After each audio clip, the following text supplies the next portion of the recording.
Bismillahirrahmanirrahim. Assalamu alaikum. My name is Hassan and today we are going to edit or change page title, page URL and meta description in Wix website. Before starting work, as my request, please subscribe my channel. Thank you. Now back to our work. So we are in Wix editor. On left side you see pages and menu. So click on it and then you see site, pages and menu. So we are in site menu. Now you see contact. Now you see three dots, so click on it and then you see settings, so click on it. So we are in page setting and then you see contact page info. If you want you can change page name. Now you see SEO basics, so click on it. So we are in SEO setup checklist. You see multiple options.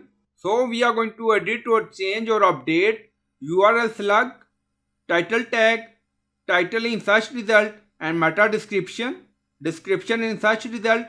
So you can add title tag according to requirement and then you can add meta description that show in search result for this page. So you can do this setting for multiple pages according to requirement and then click on publish. So we updated title tag. Now you see contact us.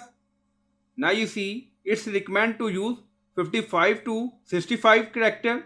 Now you see meta description. It is recommend to use 155 to 165 character.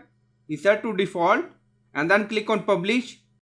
Now you see preview on Google. You see contact us title change and then you see meta description. So I hope you like this video. Please like, comment, share, subscribe. Thank you for watching.